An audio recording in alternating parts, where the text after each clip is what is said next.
Je voudrais réagir à ce qu'a dit notre auditeur sur 2 points. Sur la question des dérives policières qui n'existeraient pas, on a quand même pas mal de vidéos de nos jours qui montrent que ces dérives policières existent. Je pense à la vidéo notamment qui montre tous ces policiers envahissant le domicile du producteur de musique dans le 17e arrondissement de Paris.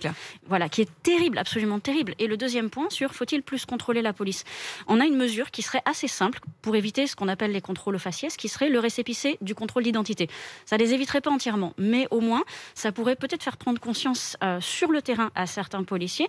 Voilà, vous montrez votre récépissé de contrôle d'identité, vous vous faites contrôler 10 fois par jour, ça pourrait servir. Et ça, Manuel Valls l'a enterré en 2012. Non, mais pour une raison très simple, c'est que je vous contrôle à 9h du matin, je vous donne un récépissé, et on dit quoi? On dit que pendant 24 heures, je ne peux plus vous contrôler, donc ça veut dire que pendant 23h59, vous avez open bar pour commettre des infractions. Mais par exemple, pourquoi pas? C'est pas possible. Non, mais parce que moi, vous savez, il y a un ministre de l'Intérieur de gauche qui m'a dit en off, et je lui ai dit pourquoi vous n'allez pas le dire à la radio. Il m'a dit parce que je peux pas. Bon, moi je peux.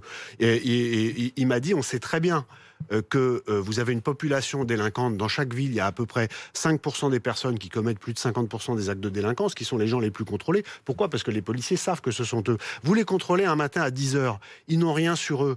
Mais ils savent, les policiers et ce ministre reconnaissaient lui-même, parce qu'il était par ailleurs maire, que à 15 ou 16h, le même c'est leur donner en quelque sorte un blanc-seing, non? De la drogue. Non, pas forcément. En gros, vous avez 24 heures pour faire ce que vous voulez. Mais ça, c'est son part de principe que les personnes contrôlées sont délinquantes. Et à ce moment-là, c'est une vraie question. Non, mais le principe, c'est qu'on contrôle les gens contre lesquels il existe des indices qu'ils ont commis ou s'apprêtent à commettre un acte de délinquance. Ou pas toujours, en fait. Moi, pour ce que j'ai pu voir, habitant dans un endroit où les personnes sont relativement contrôlées, peut-être, mais en tout cas, pas toujours. Je suis en Seine-Saint-Denis, dans un endroit où les trafics de drogue sont assez importants.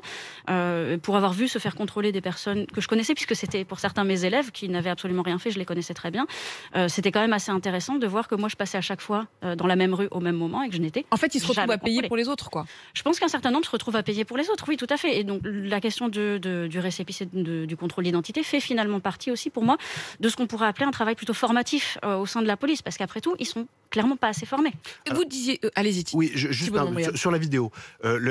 D'abord, bien sûr, vous avez dit quelque chose qui est tout à fait vrai, c'est qu'il y a des policiers qui dérivent, mais il y a des dérives partout. Il y a des avocats qui dérivent, il y a des journalistes qui dérivent, et il y a même des profs qui dérivent. Je veux dire, mais bien sûr, mais sur la police, c'est beaucoup moins pardonnable. Alors, non, mais je suis d'accord, c'est pour ça que je disais que c'était le corps de l'État, 7% des effectifs, 50% des sanctions. Ce que je veux juste dire sur les vidéos, c'est que les vidéos aujourd'hui, c'est un élément d'appréciation parmi d'autres. On ignore ce qu'il y a en amont de la vidéo, on ignore ce qu'il y a derrière la personne qui filme, on ignore ce qu'il y a hors champ. Donc la vidéo, en réalité, ça n'est rien d'autre qu'un élément de preuve, mais ça n'est certainement pas la preuve absolue. Mais heureusement qu'elles existent parfois, ces vidéos. Non, mais ça, je le conteste pas. Mais je dis simplement qu'il ne faut pas leur prêter toutes les vertus.